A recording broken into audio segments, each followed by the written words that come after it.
Hello guys and welcome to TFT World's Grand Finals, Day 3, Game number 1. Enjoy. So that will be, he hasn't gone for the reroll or the Janna Lux reroll so far, so that's very cool to see about him. It talks a lot about the flexibility and the possibilities he has, and now we're seeing the bottom the rest of the comps, now to get a glance of where we will be looking up forward.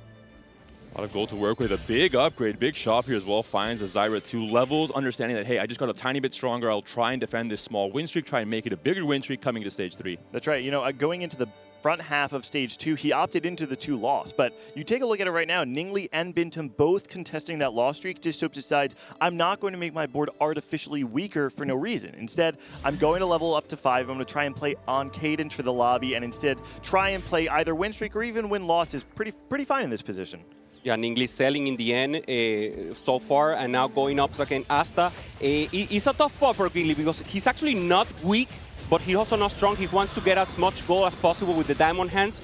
For now, it's working for him. I think he will get the loss here, and now it will be tough because he will be up against the possibility of Bintum, and if they face off again, I'm not sure if they already have, that could be very significant for either of them. There's only one player. Every other player seems to be playing for a win streak. Even Dishsoap, we just saw the level up, the change in his pace. There's no real fortune player. Bintum is open forwarding. It's something we saw a lot from him in day 1, especially where he had these very tough games, very weak early games, had to play open forward into a bigger cap later on. Yesterday's day 2, Bintum seemed to have much easier spots. You know, Stronger they play themselves openers. kind of. Yeah. You know, the upgrades come easily. It's all flowing where you're able to have what we saw, the 10 win streaks coming to stage 4. Now again, Lee Tutswan and, well, the open fort here for Bintum, maybe deciding to sell at the end. He's only up against Ningli, so he knows that Ningli will not sell. He sells in the end just to make sure, and now he goes up against Lisao, so Ningli is also safe. Take a look at Bintum's shop, though. You can see from that encounter, does opt to take the upgraded 2 cost for the next one he purchases, but holds on to it. And it gives him the opportunity to play a little slower, scout the lobby. We said it from before, least contested player coming in to the final day of competition. He will see what other compositions are selected, and then from there, choose the optimal route in stage 3. And he's essentially using the encounter as a gold augment. It's basically Stars Are Born if you're going to be rolling for a 2 cost, so a huge upside if you have a clear game plan, if you want to forego the early gold to have that guaranteed upgrade. 3 units coming in essentially off of 1 shop.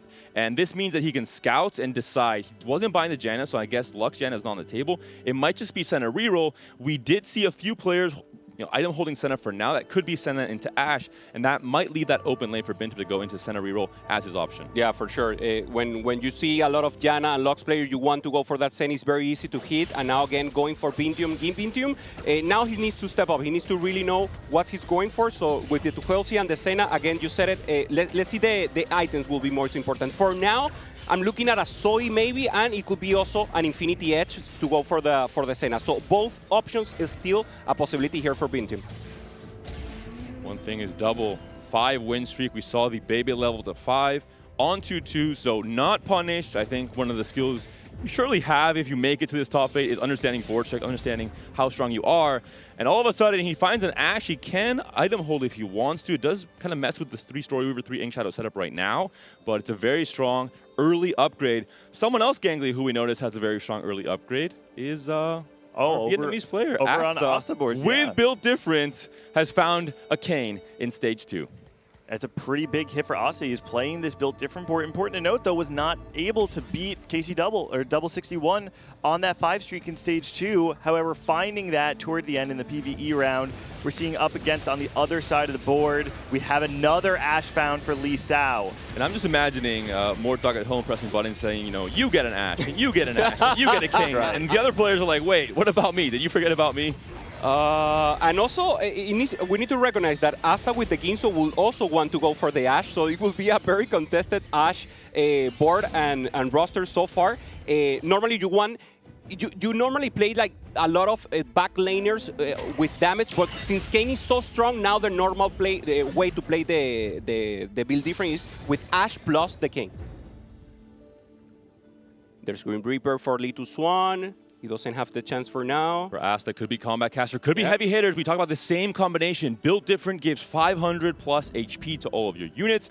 Heavy Hitters gives you more damage when you have HP above 1,500. A big deal. Yep. But Asta goes for Combat Caster instead, thinking this is the better play. It is, of course, the most picked gold augment in the tournament. Yay for your pick'ems if you got that one right. And Ningli now with the support item, he goes for the Banshee, so very good for him. He's only slammed the Morelos so far, so he's still open to possibilities. Wait, Ningli, he was going to Story Reapers potentially, and he gets a single reason to go back to Reapers. He's like, say no more. Banshees fail. I'm on Kane, baby. Bintum rolled quite a bit, actually. We see him now down to 23 gold, has some ghostly units on his board. It doesn't actually look like it's a hard commit down to something like the Senna, though. No items slammed so far that will give him direction. I think he's still open, but the Morgana could tell him at least to try to go for that line. The too healthy, I think, commits him a little, so it has to be one of the whole ghostly lines. Yeah, it looks, from this position, I would expect it to be the Zoe, more so than the Senna. Yeah. He has, I think, a little bit stronger of the AP setup. He has ways to kill the gloves by making something like a Steadfast Heart, have the Sojin already slammable, so I don't think it's that bad. The thing is, he didn't hit the Zoe, and finding a Zoe on 6 is actually a really strong way of stabilizing that comp. Double still streaking, and off of his second augment, the Inkshadow +1, just lost his streak. But all things considered, looking at the stats from the first 2 days, especially for our players in this top 8, Inkshadow with, I think it was 6 games, had the best AVP, was under 2.0. So Double says, I know how to play this comp. I have the right elements to get into it. Hopefully no one's going to be holding our Kaisas later in stage 4, and I can try and start this off really hot. 100%, and now having the Toxin and having the Trick Shot is perfect. You can be able to go to the backline, wound them, and avoid healing, and now you don't need more itemization. You don't require the Teemo, so now you can think about only going to level 8, stabilize with the Kaisa, and then go to a level 9 and look for the Saya. Asta starting to get a little bit more frontline, but it kind of seems like the issue he has is that despite the fact that he has this ramping damage of the Janna, he doesn't quite have the frontline. I think, for instance, if you had a 2-item Amumu on stage 3, this would feel a lot stronger of a board for Asta. So the Janna is putting in a lot of work, but once that frontline falls, you can see Double 61's board is able to get onto that back line, and the Janna's not enough to carry the fight. And I would say generally the boards look above average for this point in stage 3. The encounter helped, of course, with the extra gold, the extra 2-cost upgrades. But just generally we see a lot of 4-cost being found very early on. So comparing to the standard, it is a little bit tiny above average. Galio could be a big pickup. Nautilus as well. Silas especially. Ishop is going down the Lux Janna line for now with the Sage +1 and Enter the Dragon. Yeah, Nautilus is also very important for many of the comps now. Could be for the Lilia, could be for the Ashe, also to get a possibility early. So these additional components, again, as you said, the inflation. We have more components.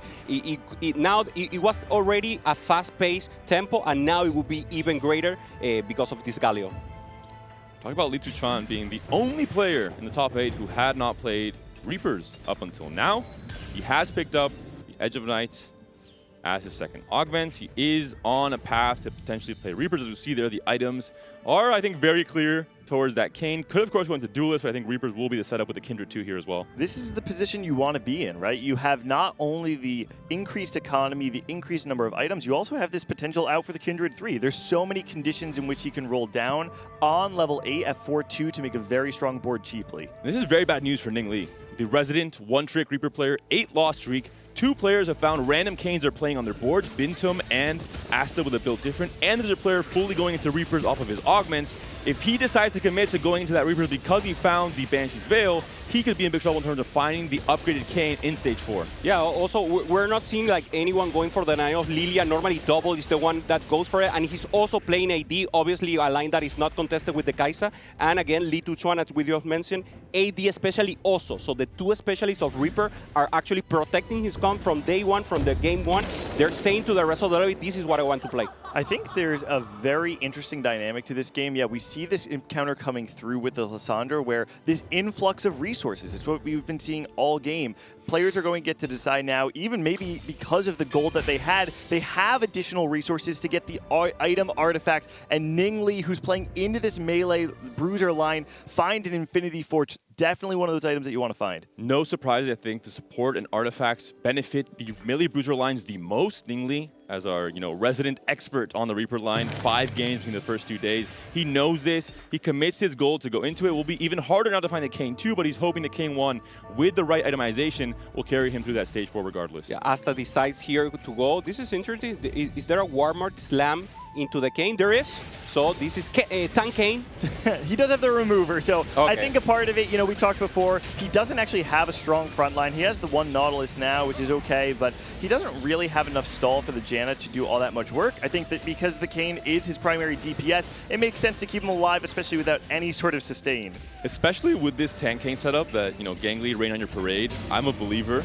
Oh. It would have been even better with the heavy hitters if that was the pickup. It was Combat Caster instead, but that would have been some extra damage and the extra HP on even a frontline unit, but Kane for now is an item holder. Well, if we do like a cross check, even in League of Legends, the Warmog is actually broken right now. Maybe there's a thing. There's always like right. some crossover there.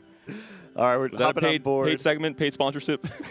Dish Soap's position looking pretty interesting. I think this is another one of those comps that does generally benefit from having additional resources. You tend to have two different range carries in the back, both the Lux and the Janna. And because you spend so much time rolling on 7, there's a world where sometimes you're playing for the Amumu 3 or you find the early Alawi or Diana 3. So having the increase in items feels very strong going into Stage 4.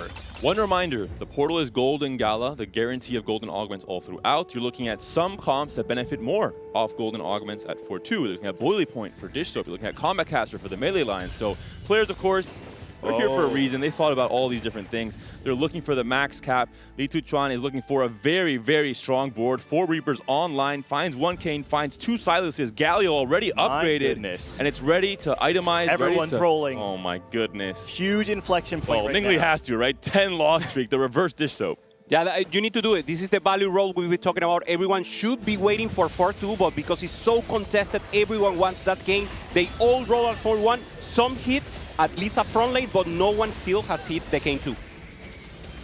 So much power coming in through these boards now, and I think you made a great call out. There's not only do we have everybody rolling to try and get ahead of the cadence, right? There's players like Asta who are going to be contesting those 4 costs, and with such narrow 80 lines being played in this lobby, there's not enough units for everybody to go around.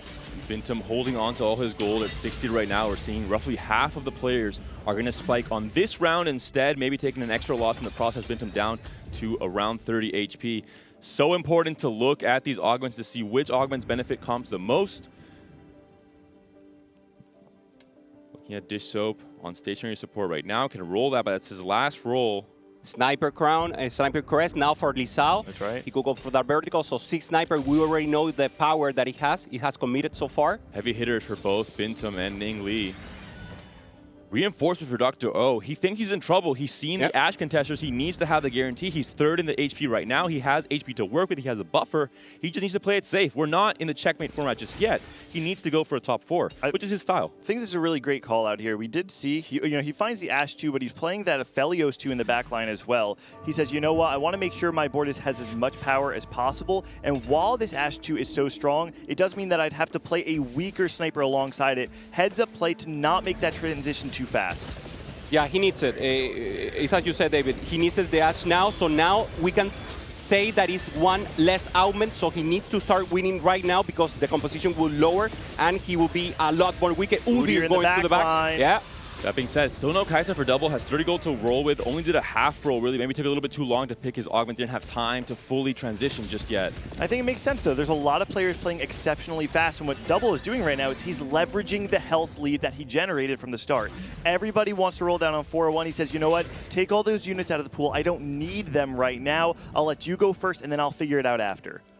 Bintum, the final roll down is on that Zoe Zyra as you were talking about earlier on. Morgana not upgraded just yet, maybe not too relevant as we've seen across this tournament. Really close to a lot Shen of is a things, big one though. But doesn't feel like he's quite close enough to anything. And especially considering his HP, he has very little time. And also considering the ammo, if you have favorite hitter, you need to get all the units 3-star. You are not using the power of the augment. This could be a very huge cap, but he's very low in HP, so it doesn't look good for him. Maybe a too healthy is helping him, so maybe there's a threshold that he looks at. And That's true. Yeah, maybe. Looking at Dish Soap, also has not quite hit that next cap. His 2 off of the Amumu upgrade, is still quite a few off of the Janna. But 40 gold. We had Asta holding onto some Jannas with a build different. Hasn't found the Luxury just yet, so he is still looking to spike potentially, hopefully, for Americas and their hopes late in this stage 4. No later than that. If you're going to stage 5 without finding your 3 stars, you might just be in big, big trouble. Dish Soap opting to play a lot slower, though, than Bintum, for instance, who doesn't have that same health to leverage. Okay, once again, I wanted to ask you, David, what your hopes for America? You just said America and you said hope in the same sentences? Disho, I mean, it's the only option. There's the multiple choice is not there. There's only one answer. Love to hear that. Now, Irelia is a possibility. No one going for duelists, so Kane heavily contested, and two of the play. It's very important to recognize all of these contested got great result on duelists. No one played it, and now, since everyone is playing Kane, I really hope and think they will pre-analyze this for later, and we will for sure be seeing more duelists later. It's one of those interesting carousels where the 4 and 5 costs don't actually quite fill out anyone's comp perfectly. The Duelist and the Lilia being the 2 4 costs, and the Azir as well, not fitting into any comp right now at least. Disho's final roll down, staying on 30 for now, thinking about Diana, but still so far from Diana 3. Maybe not going to have the goal to lose off of holding that Diana and losing some economic intervals. Only at 4 Jannas as well, very close to Lux 3, and has the remover, 2 removers. So there's a world where, he can juggle these items. If he says, long term I do want to have this on something like the Janna, I can remove once, I hit Lux 3, play it on Lux. If I want to throw it back on Lux, on Janna later on, I have that freedom. Yeah, for sure. And the thing is, he also has entered the Dragon. So actually, after the Dragon flows, the Dragon Lords will be the one to have the power, so it's tough for him because he's actually close to the Lux. He has a good Amumu, he has another units, but the Diana and the Janna are the ones that should make the damage, and the additional support are not going there, and won't be 3-star in a close-by way. Unfortunately, Lee Sao's also playing a Mumu on his board. We have Dr. O playing the Ash Warden's line with a Mumu as well. So slightly contested, as I think you have to expect every single game. Illaoi and Mumu, the premier 3-cost front lines in this current set. This lobby, I think, feels a little bit more contested than usual. The fact that there aren't the Lilia, the fact that we have multiple of these players in the Ghostly line. Bintum one off both the Riven and the Shen with only 6 HP. 1 HP for every of the units on his bench that he needs to find upgraded. We're going to look at this Riven with some pretty interesting TG rolls. The Silvermere Dawn and the Locket, and the Riven on the right side, though, there's a possibility. No, doesn't quite get the wrap. Looks like even if this frontliner does fall, we're not going to be able to see the Brasso coming in through the Riven. Oh, it actually does happen, but doesn't the Ash have enough damage, and the Zoe ricochets are not quite there. The Ash should clean up. And Bintum, our most flexible, in my opinion, one of the best performing players just in raw skill across the first 2 days, starts things off with an 8th place. I really liked the shape of Bintum's game, to be honest. He played slow. He wanted to see where everybody else was going. In a lobby that was largely contested, he said, I want to play something that's not going to be as contested. Unfortunately, does end up playing that reroll, and the front line's never found, but I did really respect the shape in which he played. Yeah, in a normal lobby that doesn't have so much inflation, so many resources, that's the correct strategy. Not great for him that so much encounter gave so many items and gold, so he couldn't get the best of it. We're looking at Ash being contested. Asta goes into Kaisa with a Rage Blade for now as his item holder. Double, I think, for 2 reasons. First, you mentioned using HP as a buffer, but also with the vertical Inkshot, you want to find the Udyr 2 to really hit that max spike. Uses all that HP he saved in stage 2 and 3 to go directly to level 9, holding on to 80 gold right now, and also maybe waiting for the... Wow, there it is. There's the Are you kidding me? My God. There's a reason Double is fighting for the title of Undisputed GOAT of TFT. That's the effects of his patience, though, right? Look at the setup for the tattoos, Vitality, Protection, and Toxin. In my opinion, as Clement mentioned so many times, the best Inkshadow tattoos for this comp to hit its highest possible cap. Bishop is still far. He finds the Lux. He decides to do the change, so the items will be transfers to the Lux. Once again, the damage will be splitted, so it's not the perfect spot, but I think he's just thinking about gaining as much point as we were talking in the beginning, Gangly. Scrap the much point he has. He doesn't have a winning position, but now, finally, the comp has a form. That's right. Bishop did a great job streaking through stage 3, similar to what Double 61 did, leveraging the HP that you get in the early game to buy yourself time to get enough points in the game. I don't know. I mean, there's a possibility that with this setup, he finds the Janna 3, he finds the Amumu 3, and finds some win out. Oh, but the dodge of the dodge of the bunny. Can the Kaisa get the Inkstorm off? She can! Oh, no, huge win for Asta. So unfortunate for Dishope, who was equally punished yesterday when that Syndra moved next to his Ash, and the Lux once again was punishing. This time, not working in his favor. Dr. O now with the Ash level 9, so he will simply get additional units here. We talk about the Exalted, but it wasn't relevant in this case, so let's see if he gets additional opportunity. He simply, there it is, he goes for the Ornn, and he has the Exalted variation here. So goes perfect, and now he has the additional power. He decides to drop the Warden for that, so he's only playing 3 Wardens right now. So great start for Dr. O. Looking at Ning Lee, how does this man do it? 6 win streak, all of stage 4 after pivoting back into Reapers. We thought he'd be contested, we thought he'd be in trouble. He bought the Infinity Force off of Lissandra and counter, and now he's been a dominant force throughout all of stage 4. Playing Dr. O playing Dish Soap's Ghost, which you normally think is a free fight, but on the left-hand side, you see an Annie 2 with Hole Crusher and Talisman of Ascension, and just like that, Dr. O, even against the Ghost board, is going to fall. So much power coming in through Dish Soap's board. Kalen taken down. La Taza left alive, but so little HP. Not the right itemization. A very, very poor start for Korea. A very poor start for APAC. The only hope is Asta, and what a hope he is, once again, at the very top of the HP standings. The player we talked about being that 1st or 8th player, when he's on hot form, can anyone stop him? Yeah, I'm so happy to see him perform once again. He doesn't leave the pressure affects him, and having a player in a region that is so big with so many players, and having come here as a dark horse without that much possibility as a favorite, it feels amazing and opens up the place for anyone to play high-stakes TFT. Take a look at this setup right now. So playing built different, understanding there's so many 4 costs being taken out of the pool. He's looking for an angle to try and find a 3-star 4 cost, staying on level 8, not going level 9. He's holding Kanes, taking them out of the pool from those Reaper players, and 2 Lee Sins currently on his board. He has a very strong out with this much health to try and 3-star that Lee Sin. I wouldn't be surprised if he finds it by the end of the game.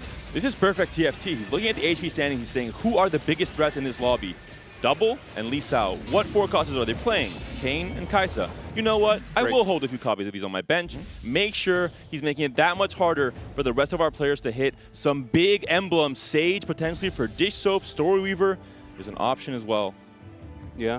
Dish Soap, if you use it, it has to be in the next game. So now, again, the chance, we missed that, right? Dish Soap was just taken down. He just fell. Oh, unfortunate. Okay, and additional possibilities here. Not many good Asta things here for certainly Asta. doesn't want an emblem. Only tempo, and again, he's thinking. So I'm against the Kaisa, I'm against the Gen. Let's go for the Bramble Best. Let's get an additional healing here, and goes for the Ornn, and now the Ornn will be able to give additional items to the rest. Ning Lee still maintaining that 8 win streak. We cannot keep our eyes off of that. I want to check out Double's board. We haven't seen it in a while. He does find the Kaisa too. He is on the Udyr too, we mentioned. Strong Needs a few more items for the Udyr as well. But, I mean, lots of HP to work with. Resistances on top of that HP, making the best value of that 2 healthy HP as well. I mean, it's the perfect storm, right? You have so much effective HP on your front line. You have the displacement coming through from the Udyr. And then you have this back line that, if left untouched, will out-DPS any other composition in the game. So Double now against Lee Tuchuan, but it's a Ghost, so it should be a more easy win for him. But we can see also the possibility of the Kane. Kane won still for Lee Tuchuan, so actually very late into the comp. We're actually on 5-5 in the round, and he still hasn't found his main carry 2-star. On the other side, Lee Tuchuan just barely losing that fight to Asta. Ning Lee, though, still maintaining that 9 win streak as we have another encounter. APAC and EME at the very top, but CN trying to fight for the top positions of this lobby. York encounter coming up. And we're looking at Kaisa being the star of the show for this first game. Asta and Double both relying on this Kaisa as their backline carry. One side, Rageblade, the other side, full tattoo setup, which you don't see very often. Double makes some changes, pops some tattoos off. Decides to put the toxin on the Kaisa. Oh, there's a Saya too. Saya 2 for Double. That's so huge. You have to worry about the front line for Double, though. There's a lot of space on the sides for wraps to happen. We have the Kane player. The Kane, of course, hungry. He's aware. Give someone el abrazo. Make the deadly embrace to try and move on to either of the backline carries. Ash, 2 Kaisas. Very easy targets for that Kane to come in. All right, Lee Sao playing the Ash weak side into the Kane. But yeah, the Kane on the other side means that even if this wrap comes, it's most likely not going to find its way on the Ash. And Silas finds his way onto the backline. But on the right-hand side, this Alawi is holding up. The question is how much longer, because it's just the Ash and the Alawi remaining. The front line fall. Lee Sao takes a big hit, and that's going to do it in game number 1 for Lee Sao. Wow, and that's what's terrible about the Kane. Normally, you want him to 2-star, but if he's 1-star and goes against the comp, the position is what matters the most. So it's so tough to see, and that's the reason that what we're seeing is so many contested here. He's very stable, and now even in later rounds, he's still so powerful, going up against the sniper and taking out the win. Keep in mind, with this Yorick encounter, rerolls for 3 rounds after it, we find it, are going to cost 1. So players like Asta, who are building up a gold, a piggy bank, you could say, are going to be looking for potentially that 3-star 4 cost to come in the next round. We have to keep our eyes on Asta to see if he makes that dig, if he decides to dig deep right now. Ningli as well, sitting on 80 plus Goes level gold, 10. going to level 10 instead, trying to find the highest rolling. possible cap There's to Wukong. win this lobby out. The rolls coming in. Built different, of course. Another Lee Sin. Flexibility to find so many different options. Sitting on 7 Lee Sins right now. 2 more. Just 2. Wukong 2 for Ningli. Another Kane as well. Asta not too close to anything in particular. Still has a little bit of room to go. Still has 31 HP though, so it buys himself a little bit more time. Maybe can clear up his bench a little bit. The last item, or second item for Udyr would be big here. Can he find a Bramble? He does. With the extra HP off of the Vitality, we'll see how much disruption this Udyr can do. 1. Yeah, he's tanking everything. He's tank again. Now he loses the Changing aggro, goes for the forms. backline. Great metas, the Udyr. Yone. Udyr is unleashed onto the entire team. Double 61, another win. He's going to take out Li Chuan. So good After for 2 him. losses in a row now, down to 11 HP. He was the leader, still in 3rd place, still top 3 guaranteed. He's gotta roll. 3 different regions represented here. But everyone is hitting their maximum cap. off Syndra. Asta's trying to find a way out, trying to find the Lee Sin 3. Definitely not a fraud compared to what we've seen from Morgana in that day too. Does he still not? There, he found it. He finds the Lee Sin 3. The blind you can mom. see The it on his celebration. face. So happy he knows. Unless something terribly awkward happens, he should have this game in the bag. You still have to watch this positioning, though. Lee Sin is going to be your main tank, but if something funky happens, you get a little bit of wrap, or even you see the trick shots on the backside. It means that it's double not positioning.